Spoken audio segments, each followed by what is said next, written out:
Ville la plus peuplée des États-Unis, New York représente toute la grandeur de l'Amérique. Avec plus de 8 millions d'habitants, la Big Apple agit comme un véritable concentré d'économie, de culture, d'avant-garde, tout en creusant des inégalités sociales. Durant de nombreuses années, ce mastodonte n'a de cesse de s'urbaniser au détriment de la terre. Au milieu de ce béton, un groupe d'hommes et de femmes tente à faire évoluer la ville en reprenant possession de l'espace terre par tous les moyens. Ce sont les urbainculteurs. New York est une ville idéale pour l'agriculture urbaine, principalement en fait parce qu'il y a beaucoup de monde. Et ce qui est génial dans les villes, surtout celles à forte densité, c'est que les idées se propagent très rapidement et facilement. Beaucoup de gens veulent se sentir connectés à la terre. Ils veulent sentir ce qui les lie aux aliments qu'ils mangent. Quand vous y pensez, vous sentez que vous êtes déconnecté du sol, déconnecté de la terre.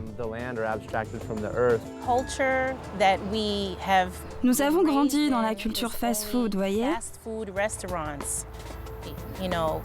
avec des aliments frits partout. Et nous disons à nos enfants que c'est normal de manger ce genre de nourriture, que c'est bon pour leur santé. Les gens qui ont tout juste de quoi subvenir à leurs besoins n'ont pas accès à de la nourriture de qualité. Donc vous voyez, les jardins et les fermes urbaines sont un moyen de régler ce problème et on en a de plus en plus besoin. L'idée de l'agriculture urbaine est de pouvoir approcher les enfants et les voisins, leur expliquer ce qui est biologique, ce qui est naturel, ce qui est vrai. Ça n'était pas à la mode pendant longtemps. C'est seulement ces 3 dernières années que ça l'est devenu, je pense à cause de la crise. Les gens ont donc cherché des moyens de faire des économies et l'une des manières est de faire pousser sa propre nourriture.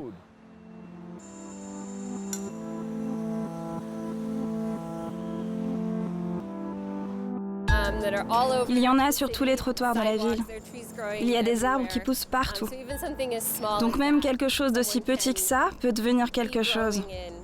Il y a tellement d'opportunités de s'impliquer dans l'agriculture urbaine.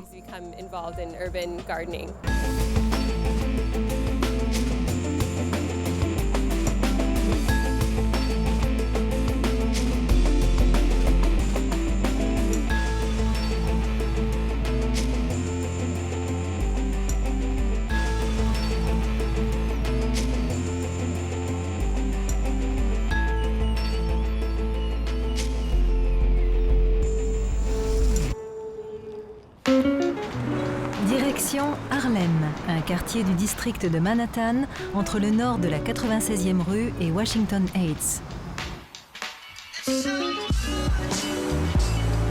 Durant de nombreuses années, ce quartier était considéré comme un ghetto. Aujourd'hui, le quartier connaît une véritable mutation.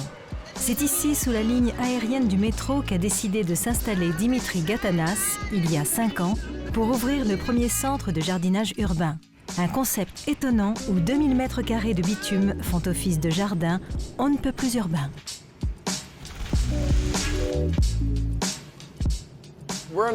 Nous sommes à l'angle de la 116e rue et de Park Avenue, dans la partie de Manhattan appelée Harlem, Harlem-Est. Il y a toujours eu de nombreuses communautés d'immigrants à Harlem-Est. J'ai tout de suite contacté la ville de New York pour leur dire « Je veux construire un jardin communautaire ici ». Et ils m'ont regardé comme si j'étais fou. Qu'est-ce que vous voulez dire par jardin communautaire? J'ai dit un jardin communautaire. Ils m'ont dit qu'il n'y avait ni lumière ni eau. J'ai répondu ne vous inquiétez pas, nous allons réussir, vous allez voir. Ils ne m'ont pas cru, mais nous y sommes arrivés.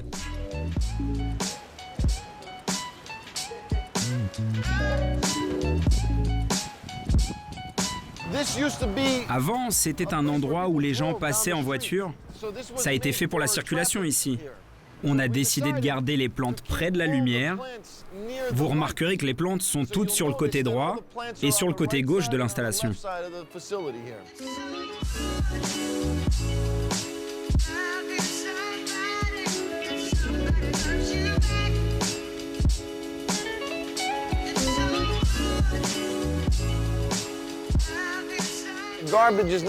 Ici, rien ne se perd. Par exemple, même les branches d'arbres peuvent servir à décorer. Elles peuvent devenir un porte-manteau, elles peuvent devenir un tuteur pour une plante, elles peuvent servir à planter. Les vieilles caisses servent au stockage. Un arbre mourant devient le montant d'une tente. On a des chaises sans assises qui servent de tuteurs. Par là, vous pouvez voir, c'est là que nous avons de la lumière naturelle pour les plantes. Dans cet environnement, je ne dois les arroser qu'une fois par jour. Dans un environnement ensoleillé, je devrais arroser 3 fois par jour. Donc ici, j'ai besoin de 3 fois moins d'eau, ce qui est parfait. Nous ne faisons pousser que des plantes locales. Nous essayons d'acheter des plantes qui poussent à 120 km de New York au maximum. Ça, c'était des sapins de Noël. Ça sent très bon. On s'en sert comme paillis, on s'en sert aussi pour le poulailler.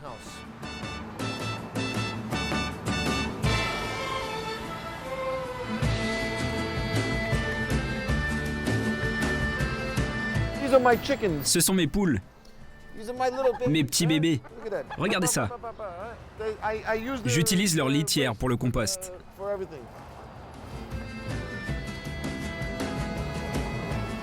Elles pondent des œufs.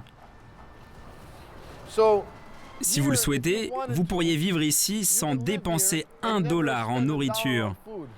Parce que vous pouvez faire pousser vos propres légumes et obtenir vos protéines des œufs. Même la poule est consommable si vous en avez besoin. Même la terre est recyclée. Tout est sauvé, tout est réutilisé. À New York, on est autorisé à avoir autant de poules qu'on le souhaite. Il n'y a pas de règle contre les poules. Seulement, si tu ne t'occupes pas des poules, ils peuvent te donner une amende pour ne pas avoir gardé le lieu propre.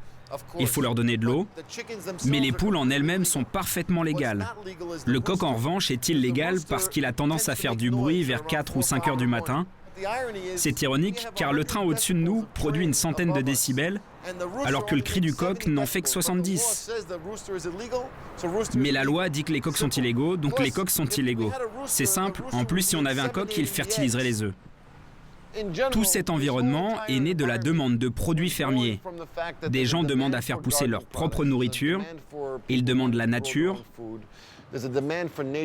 Mais nous pensons aussi, comme je le disais tout à l'heure à propos de l'économie, que si ce n'était pas pour des raisons financières, personne n'en aurait eu l'idée. Nous n'aurions jamais pensé à faire ça. Nous aurions cherché la meilleure opportunité, le meilleur bout de terre, le meilleur bien immobilier, et ça nous aurait coûté un bras.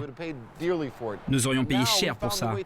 Maintenant, nous avons trouvé un moyen de le faire pour moins cher, avec de l'amour, avec la communauté, qui demande nos produits, et c'est ce qui est extraordinaire dans ce concept.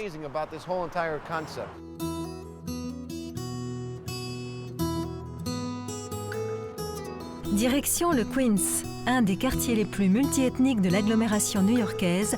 Avec plus de 2 millions d'habitants, il participe à la production de plus de 650 000 tonnes de déchets annuels que génère la ville. Ce quartier a vu apparaître une drôle d'initiative au pied de la station de métro Broadway, la première zone de collecte de déchets pour faire du compost. Le recyclage vert est en marche. En me centrant sur la question du compost, j'ai réalisé que nous courions vers, enfin, que nous avions créé un problème grave. Il y a toutes ces ordures qui quittent New York quotidiennement. Je veux dire, c'est fou de voir la quantité d'ordures qui quittent New York par camion, qui est importée au loin dans des décharges situées dans d'autres États, presque à l'autre bout du pays.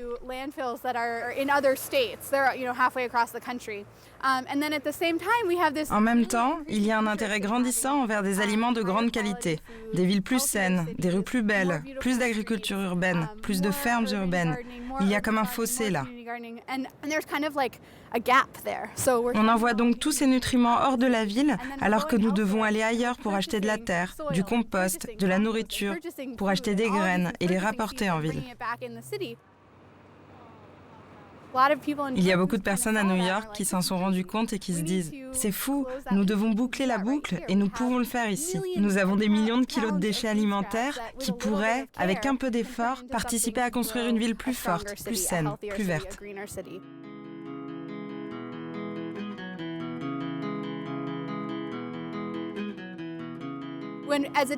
Nous nous sommes demandé en équipe comment nous pouvions nous développer et nous nous sommes dit comment rendre ça plus facile pour les autres, comment nous pourrions faire pour que les gens n'aient même pas à y penser, juste les jeter et continuer leur journée.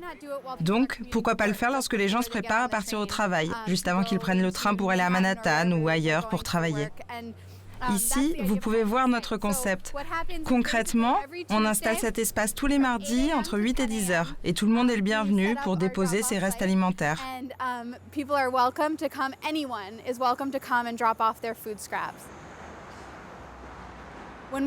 Quand nous parlons de restes, nous parlons de restes de fruits et légumes. Tout ce qui était une plante, du pain, des épis de maïs, du café, du thé. Tout cela est collecté dans ces poubelles vertes, juste ici. Ensuite, nous rapportons ça là où nous faisons le compost.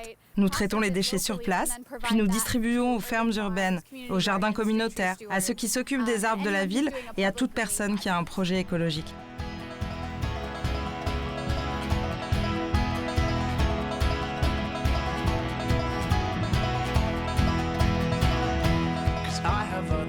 To fill my time. You take what is yours and I'll take mine. Now let me at the truth which will refresh my broken mind. So we're in Long Island City, Queens, in New York City, underneath the Queens. Nous sommes à Long Island, New York, sous le pont Queensboro. Au-dessus de nous, il y a un métro et une voie rapide qui va vers Manhattan. Ici, c'est le grand site de compostage. Nous sommes donc là où nous apportons les restes alimentaires d'Astoria pour en faire du compost.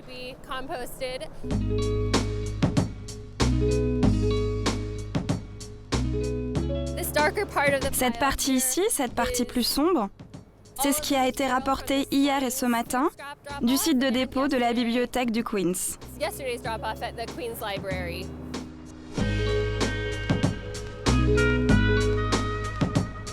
Nous faisons environ un tas par mois. Il y a à peu près 5000 kilos de déchets alimentaires dans cette pile. Ils viennent des marchés biologiques de New York.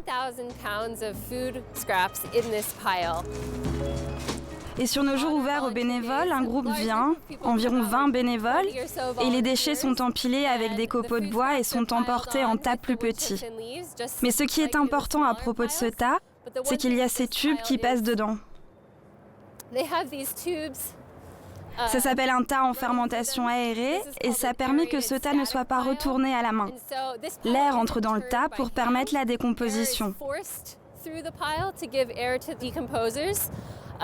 Nous pouvons faire le tour du tas.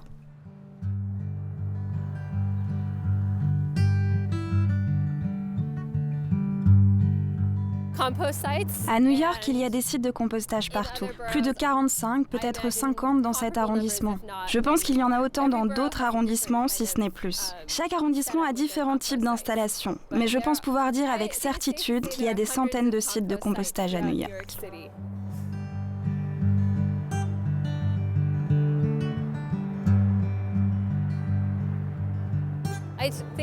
Je pense que tout le monde peut être un agriculteur urbain. Toute personne qui s'intéresse aux plantes ou qui aime juste être dehors.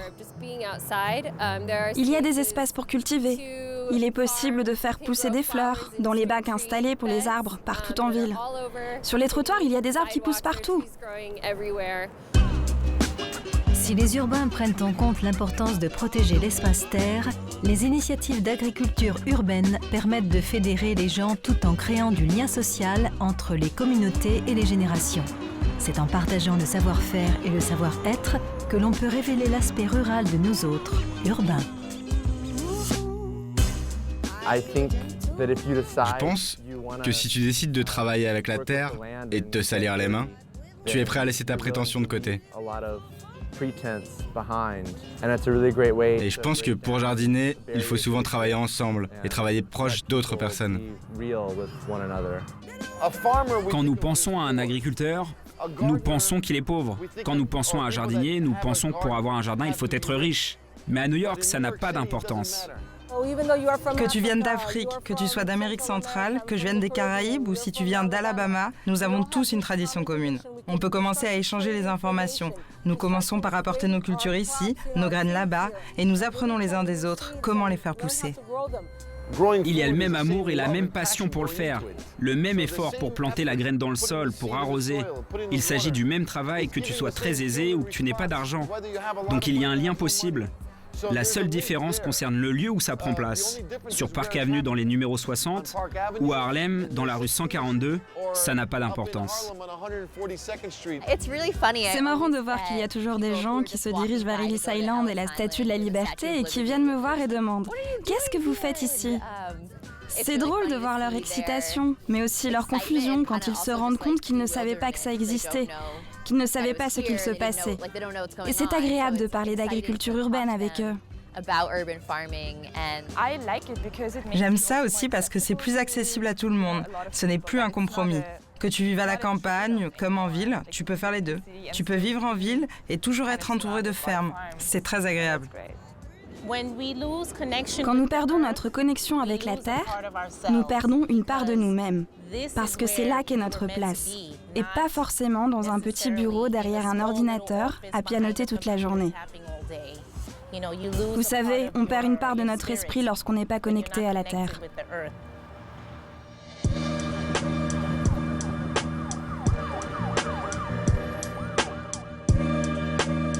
C'est dans le quartier de l'éclectique Hell's Kitchen, dans un environnement des plus urbains, qu'un projet social d'agriculture hors sol a vu le jour sur l'étonnant toit de l'église Metro Baptist Church.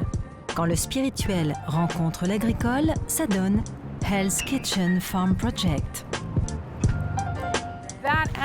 Maintenant, les gens trouvent ça sympa d'avoir un jardin urbain ou une ferme sur leur toit. Mais, à notre avis, ce projet en particulier est une nécessité à cause de la situation et du contrôle de la nourriture à New York, ou plutôt de leur absence.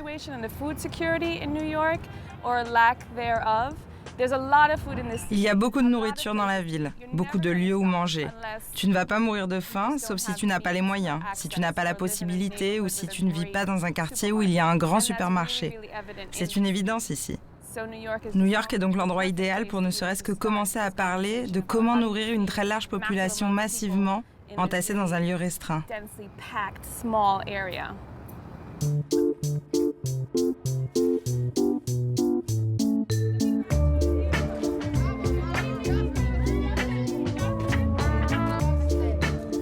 Nous sommes à Manhattan, dans le quartier d'Hell's Kitchen. Nous avons une très belle vue sur le New Jersey de ce côté. Nous sommes au-dessus de l'église baptiste métropolitaine. L'église est ici depuis très longtemps, mais cet espace était inutilisé. C'est un peu comme un grand saladier ici. Il y a beaucoup de restaurants très chers, mais il y a aussi ce que j'aime appeler un marécage de bouffe. Il y a beaucoup de merde, hein. Il y a beaucoup de pizzas, beaucoup d'hamburgers, beaucoup de falafel ou de stands de rue. C'est de la nourriture pas chère et pas toujours bonne. Et cette église, l'église baptiste métropolitaine, a un garde-manger qui est utilisé par environ 200 personnes chaque semaine. Et ils se sont rendus compte du besoin de nourriture fraîche et complète dans le quartier. Sur le toit, nous avons 52 piscines pour enfants, des petites pataugeoires. Ce n'est pas un choix de design. Nous avons juste choisi ce qui plaisait à tout le monde. Il y a une zone d'irrigation au fond. Donc, nous mettons juste des pots vides, puis on ajoute une structure pour tenir la terre. Puis, on ajoute la terre qui est faite spécialement pour les toitures, un petit peu plus légère, faite à base de schiste argileux. Puis nous ajoutons les plantes le même jour.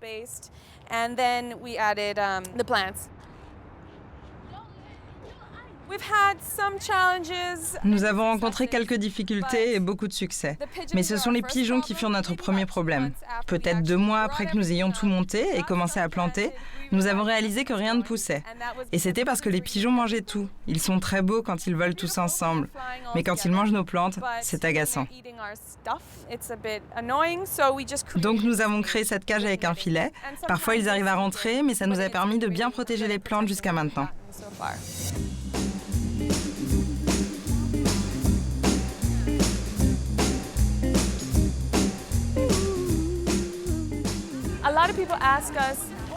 Beaucoup de gens nous demandent « Oh, mais vous êtes très près du port, qui est un carrefour majeur pour les bus et les voitures. Vous ne pensez pas que l'air est pollué ?» En fait, ce n'est pas différent de ce que nous respirons chaque jour. Nous vivons dans une ville assez polluée, mais nous n'avons pas vu de différence dans nos cultures.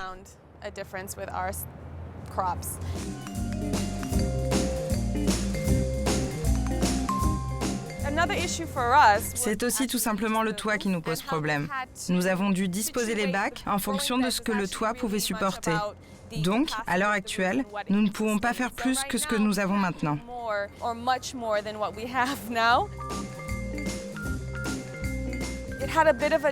Il était naturellement légèrement penché, mais il a commencé à se fissurer un peu. Nous avons donc travaillé dur pour sécuriser le toit. Nous avons juste pu maintenir les cultures ici. Nous avons rebouché un peu. Nous avons aussi rajouté ces barrières pour que les enfants puissent monter. Avant, nous n'étions pas vraiment autorisés à mettre en place des programmes d'éducation ici avec les jeunes enfants. Mais maintenant, ils peuvent monter car il y a une protection et ils peuvent prendre plaisir à voir ce que nous faisons. Aujourd'hui, on va semer quelques graines avec eux et ils vont choisir ce qu'ils veulent faire pousser.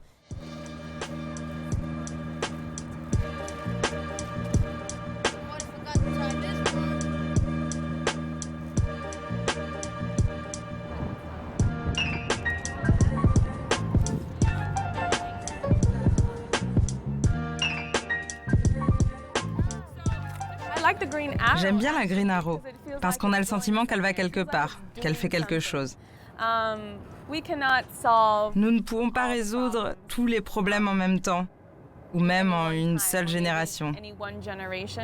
Je pense que nous participons à un mouvement bien plus grand que nous.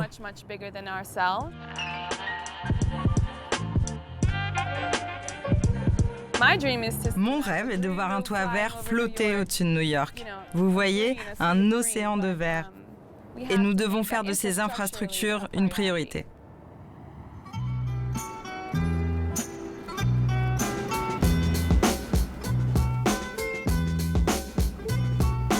À quelques kilomètres de là, au nord de New York, le célèbre quartier du Bronx, avec son petit million d'habitants, est plus souvent connu pour sa violence, sa culture hip-hop, ses communautés afro- et portoricaines, que pour sa préservation de la biodiversité et ses projets de fermes urbaines. Il existe néanmoins un lieu coincé entre la highway et 2 lignes de chemin de fer qui produit sur une terre hostile légumes et fleurs et liens sociaux. C'est la Finca del Sur. Nous sommes donc à la Finca del Sur, chez les fermiers du sud du Bronx. Nous sommes une ferme coopérative qui a débuté il y a 5 ans, dirigée par des femmes noires et latines, ici dans le sud du Bronx, principalement à Mott Haven et Port Maurice. Je suis la gestionnaire stagiaire de la ferme. Donc je viens ici, je m'occupe du terrain, je m'assure que les plantes sont arrosées dans la journée quand il n'y a pas de bénévoles ou de membres disponibles pour venir. Il s'agit juste d'un groupe de gens qui ont vu une opportunité de commencer quelque chose de magnifique ici. Un très beau projet et qui aide la communauté.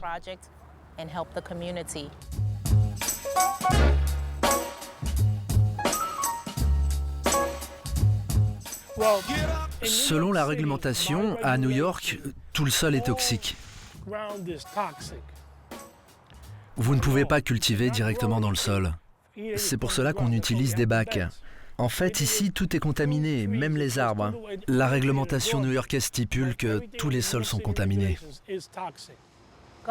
Ce n'est pas facile de cultiver en ville, car il faut faire avec la forte pollution.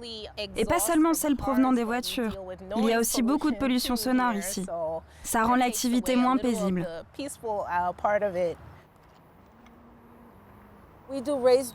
Nous cultivons sur des plates-bandes surélevées.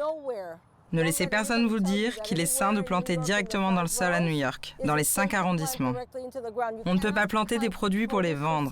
On peut planter des fleurs, des herbes, des arbres, car les arbres éliminent beaucoup de toxines. Mais on ne peut pas planter de légumes destinés à la vente directement dans le sol. Il faut avoir des plates-bandes surélevées qui créent une barrière entre le sol et la terre où l'on cultive. Il faut une terre de qualité. Il faut traiter et assainir cette terre.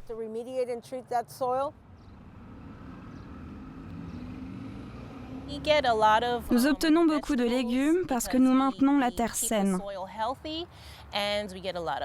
Et nous avons beaucoup de tomates. Aubergines, peppers, piments, de carottes, de betteraves. Et nous les vendons à notre marché de fermiers. Donc, 1 ou 2 fois par semaine, nous rassemblons tous les légumes dans un même endroit pour que les gens puissent venir les acheter. and bye.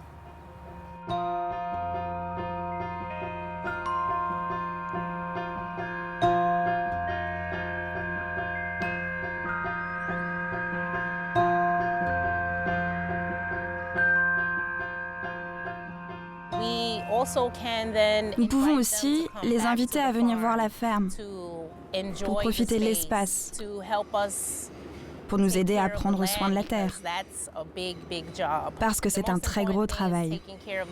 Le plus important est de prendre soin de la terre, parce que si l'on n'en prend pas soin, on n'a pas de légumes, on n'a pas de nourriture saine à proposer à la communauté.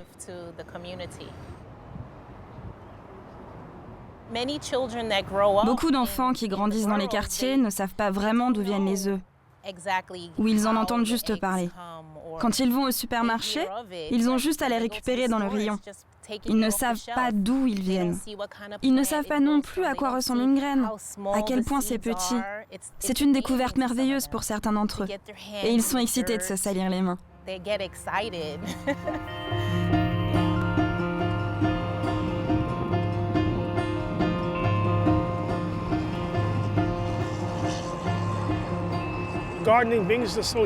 Cultiver permet de créer du lien social, parce que ça rassemble des personnes très diverses, de toutes origines, de pays différents. On se donne des idées sur comment faire pousser, sur ce qu'il faut utiliser pour le compost, sur l'engrais, sur ce qui est naturel. On s'apprend des choses mutuellement, comme les différents types de tomates, les différents types de poivrons, comment les utiliser, comment les faire pousser, comment les cuisiner et les manger. Ce sont donc des personnes de toutes origines qui viennent. On leur enseigne et nous apprenons les uns des autres. Les gens, surtout dans les zones urbaines de New York, ne savent pas ces choses. Par exemple, les bananiers, ils n'en voient que dans les films. Comment pousse le maïs, comment poussent les carottes. J'ai amené mes filleuls, ils m'ont dit « C'est quoi un arbre à carottes ?» J'ai répondu « Ça pousse dans le sol, ça ne monte pas. » Je leur ai appris comment pousse le gombo et c'est bien fait pour la santé. Parce que, encore une fois, dans les zones urbaines, tout est en boîte de conserve. Tout est du fast-food. Beaucoup de choses sont traitées. Donc, ce n'est pas naturel pour eux. Mais de cette manière, ça le devient. Tout est biologique et c'est bon pour l'organisme et pour l'esprit.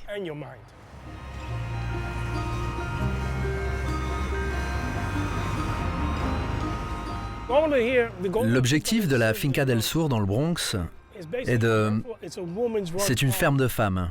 Ce n'est pas qu'une ferme urbaine, c'est un lieu où nous pouvons, où les femmes peuvent se rassembler. Cette ferme va se centrer particulièrement sur les jeunes, sur les enfants, parce que ce sont les agriculteurs du futur. Ce n'est peut-être pas le cas pour tout le monde, mais quand tu marches dans le quartier et que tu vois tous les jours un terrain vide qui ne sert à rien, pourquoi ne pas l'utiliser pour faire quelque chose de positif et de productif comme ça?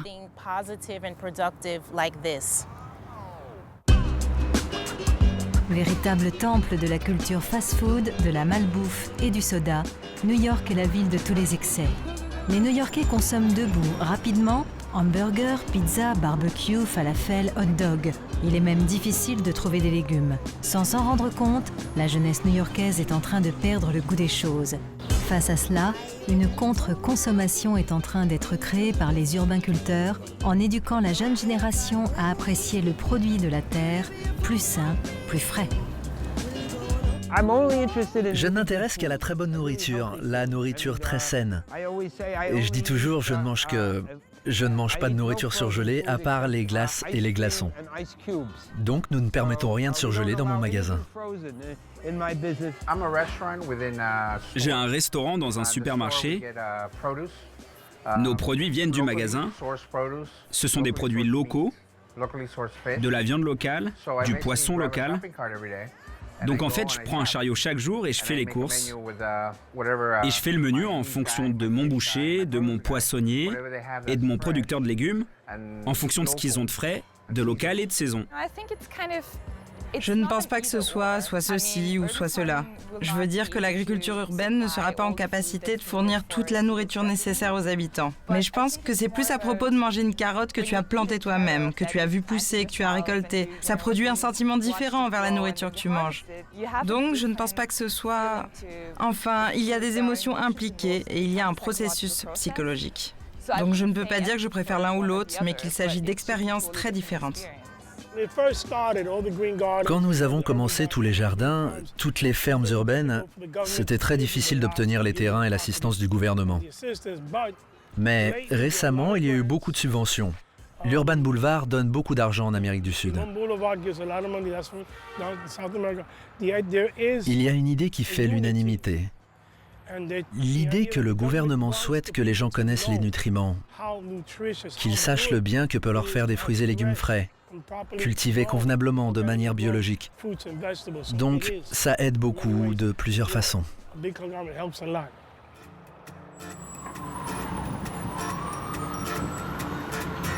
Situé sur la pointe sud de l'île de Manhattan, à 2 pas de Wall Street et du lieu historique du World Trade Center, le Battery Park se dresse face à la baie de New York sur une superficie de 10 hectares.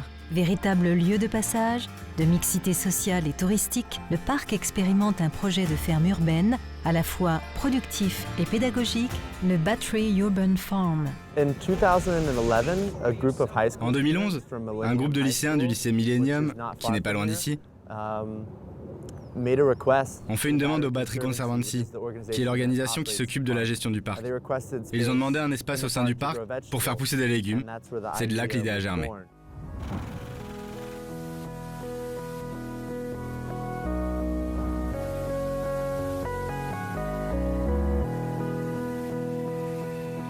Je suis le président de la ferme de Battery Park.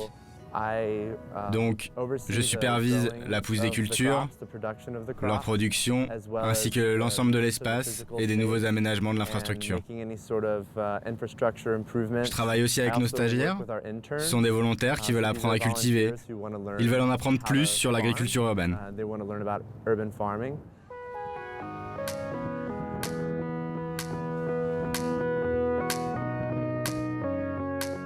Je pense que ce qui est vraiment intéressant pour les gens dans l'agriculture urbaine à New York, tu fais des choses qui sont habituellement réservées à la campagne.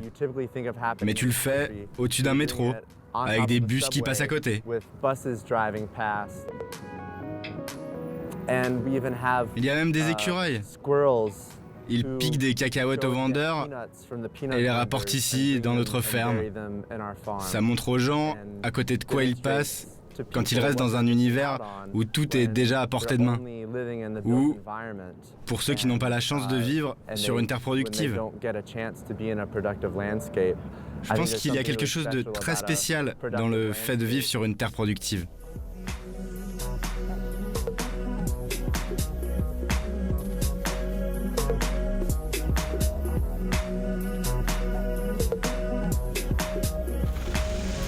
Je suis stagiaire à la ferme urbaine de Battery. J'ai juste commencé mon apprentissage il y a quelques semaines. Donc je serai encore ici quand les plantes pousseront. Et je vais tout apprendre de l'agriculture urbaine et de l'éducation qu'ils proposent ici à la ferme de Battery. Là où j'ai grandi, il y avait beaucoup d'arrière-cours et de jardins pour explorer la nature. Et ici, dans un milieu urbain où l'on n'a pas vraiment accès au jardinage et à l'agriculture, ça permet aux enfants d'explorer la nature et d'en apprendre davantage sur la nourriture qu'ils vont manger. Je pense que c'est quelque chose de révolutionnaire. Les gens sont captivés parce que ça utilise un espace très restreint tout en permettant un gros rendement. Tu peux quand même produire beaucoup de nourriture. Je pense que c'est une nécessité. Je pense qu'en ville, nous sommes très déconnectés de, disons, l'herbe et la nature. Je pense qu'il devrait y avoir plus de fermes urbaines et d'espaces verts. Et que les gens devraient pouvoir profiter de ces espaces. Même s'ils sont petits et qu'il n'y en a pas beaucoup.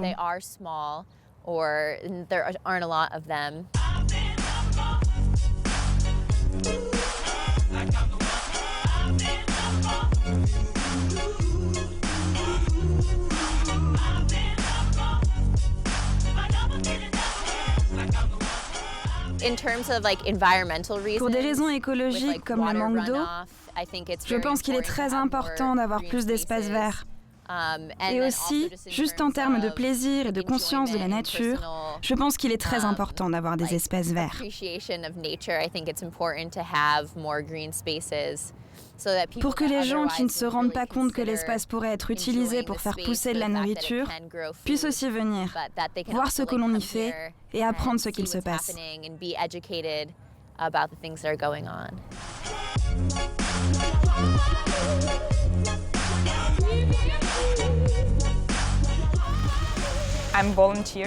Aujourd'hui, je suis bénévole. 2 fois par semaine, il y a des heures d'ouverture au bénévolat où tout le monde peut venir, participer au travail de la ferme et en apprendre un peu plus sur l'agriculture. Et oui, juste être dehors et faire un peu d'exercice. Donc voilà ce que je fais aujourd'hui. Vous savez, beaucoup des enfants qui viennent dans notre ferme n'ont jamais été dans une ferme auparavant. Certains n'ont jamais vu un ver avant. Et on pense qu'il est très important pour ces enfants d'apprendre d'où vient leur nourriture et aussi d'apprendre quels sont les systèmes de production des aliments.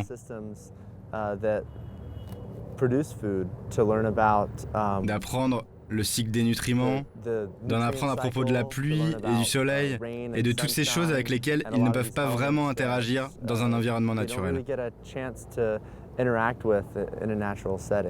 Donc, c'est principalement pour ça que ça existe, pour que les enfants aient des opportunités qu'ils n'auraient pas autrement dans la ville.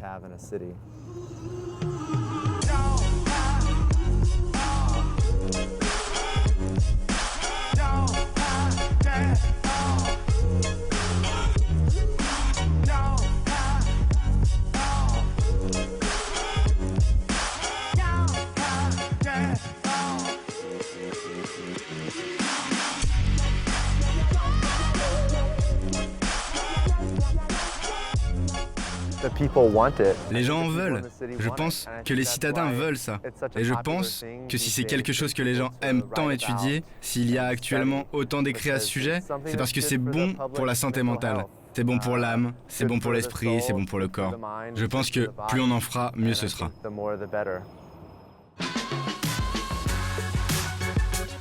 Dans le centre de Manhattan, depuis 1995, Elisa Barr fait office de précurseur et d'ovni dans l'agriculture urbaine. Ce rêveur et homme d'affaires a réussi à combiner recyclage et production de légumes. Il porte certainement en lui l'avenir de la consommation new-yorkaise.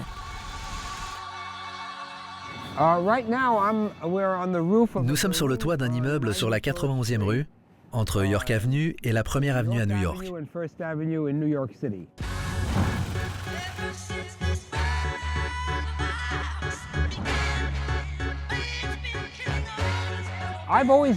J'avais toujours eu comme idée de faire pousser des tomates en hiver, une saison où on n'en trouvait pas. Je possède depuis 1995 une boulangerie. Nous avons donc des fours et avant, nous rejetions la chaleur dehors. J'ai alors essayé d'utiliser cette chaleur. J'ai donc décidé de construire des serres pour faire pousser des tomates au printemps et en automne.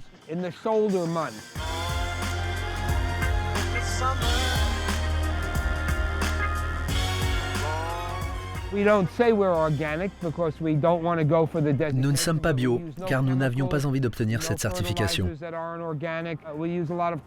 Mais nous n'utilisons aucun produit chimique, pas d'engrais qui ne seraient pas bio. On utilise du compost et on fait pas mal d'expériences en culture hors sol avec nos tomates. Ça nous permet d'avoir une meilleure maîtrise des maladies car il y a ici beaucoup d'humidité, contrairement à dehors où tout s'évapore. Ce qui m'intéresse vraiment, c'est de bien manger, de manger sainement. Je ne mange jamais le surgelé à l'exception de crème glacée et de glaçons.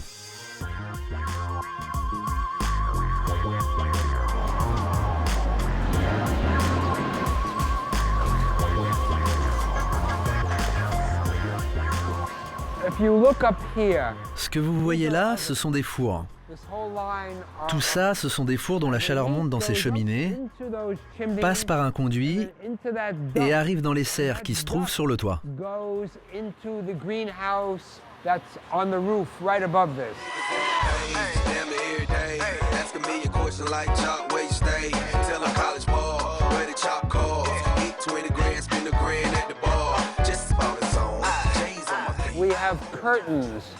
Nous sommes équipés des rideaux énergétiques. Quand il commence à faire froid, l'ouverture de ces rideaux est programmée par un ordinateur. Ça permet de diminuer la hauteur sous plafond.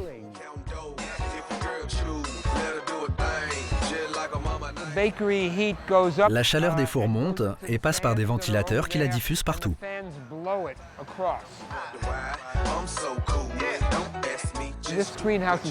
Cette serre est chauffée par la boulangerie. Par là-bas, il y a 2 boîtes équipées de ventilateurs qui distribuent la chaleur partout. Si nous n'avions pas ces ventilateurs, la chaleur monterait et on ne pourrait pas la diriger où on veut.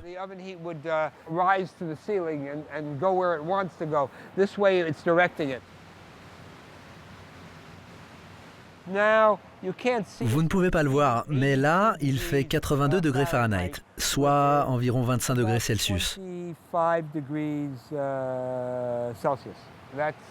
C'est la température idéale pour les tomates.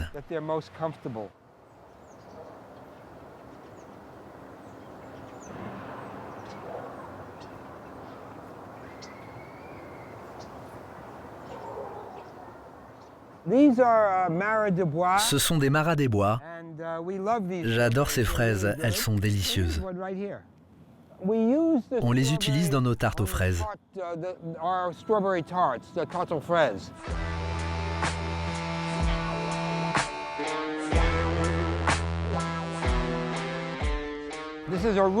Voici de la roquette. Je pense qu'on va la récolter dès demain. C'est doux et délicat et c'est vraiment délicieux. Il y a un peu de mizuna qui s'est glissé là.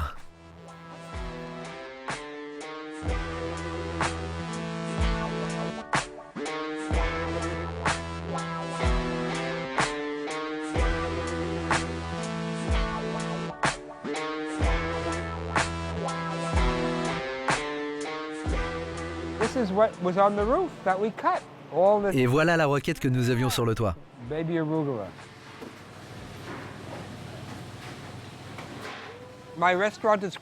Mon restaurant s'appelle Taste, soit le goût. On utilise tous les produits que nous cultivons sur le toit, ainsi que des produits de fermes locales. Le poisson vient de la pêche locale et la viande vient des fermes proches de New York.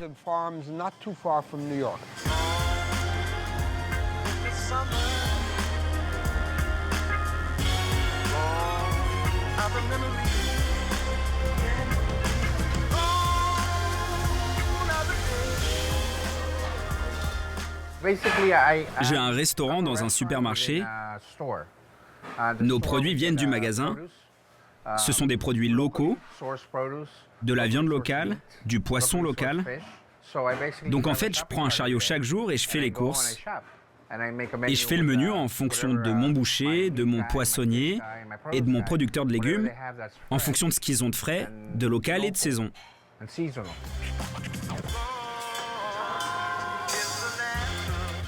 On a beaucoup de clients réguliers, ce qui est assez rare pour un restaurant. Beaucoup de gens viennent 2-3 fois par semaine et ils s'attendent à ce que le menu change. Ils veulent des produits frais et un menu qui change souvent. C'est l'assurance d'avoir des produits frais.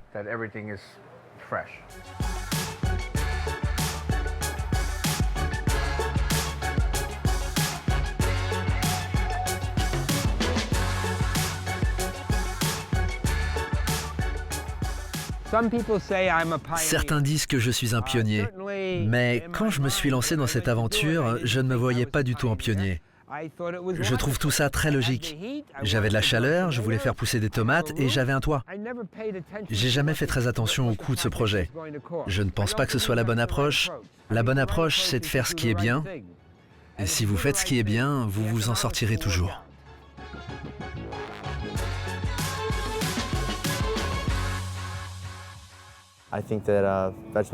Je pense que cultiver des légumes peut vraiment aider les gens à retrouver un sens à leur vie. Personnellement, je veux juste partager avec les gens cette expérience d'être sur une terre productive, une belle journée de printemps ou d'été en ville, de s'échapper de la cacophonie de l'environnement qui peut être écrasante.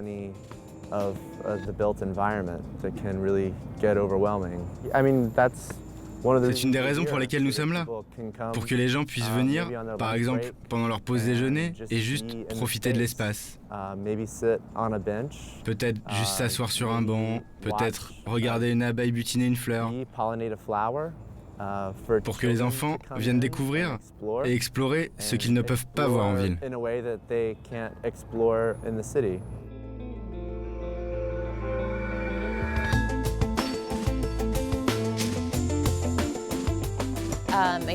J'aimerais vraiment passer au degré supérieur et construire ma ferme urbaine et m'y dévouer en ville.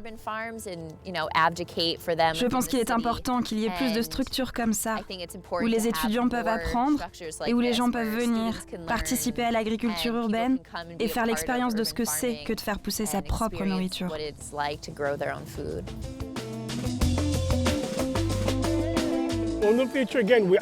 À l'avenir, nous aimerions enseigner aux enfants de différentes écoles et même aux familles du voisinage que les aliments biologiques sont meilleurs pour vous. Parce qu'à New York, il y a beaucoup de maladies, en particulier du diabète ou d'obésité. Et ça peut aider de leur apprendre à manger plus naturel, plus frais, d'être plus sains et aussi de rassembler la communauté.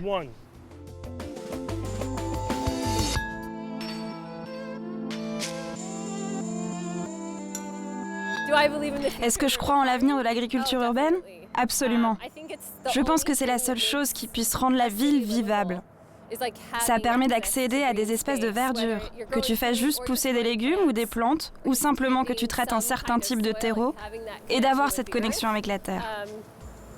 S'il n'y avait pas d'arbres dans nos villes, de plantes, de légumes, je pense que personne ne supporterait vraiment de vivre dans un environnement bétonné.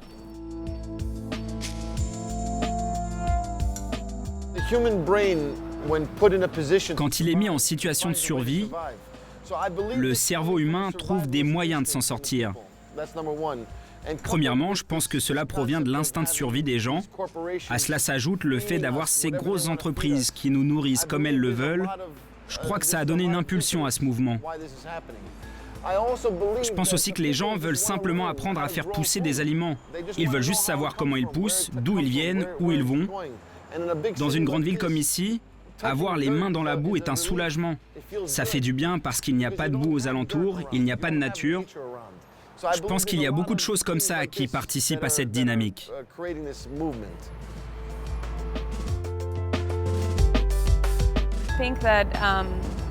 Je pense qu'il y a encore le sentiment que ces espaces ne sont pas pour tout le monde, ou que l'on ne peut pas y avoir accès, et c'est dommage. Ça n'arrive pas tout le temps.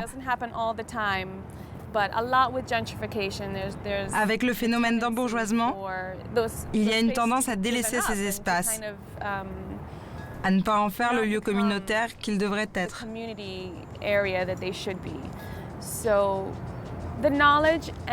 Donc, le fait de savoir que ces espaces sont pour tout le monde, et que du début à la fin, des politiques aux gens des quartiers, il s'agit d'une participation communautaire.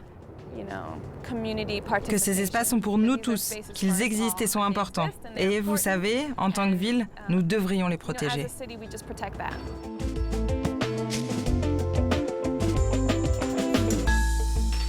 New York évolue. Toutes ces initiatives laissent croire à un nouveau rêve américain. New York laisse entrevoir un nouveau visage, plus vert, plus social et surtout plus responsable.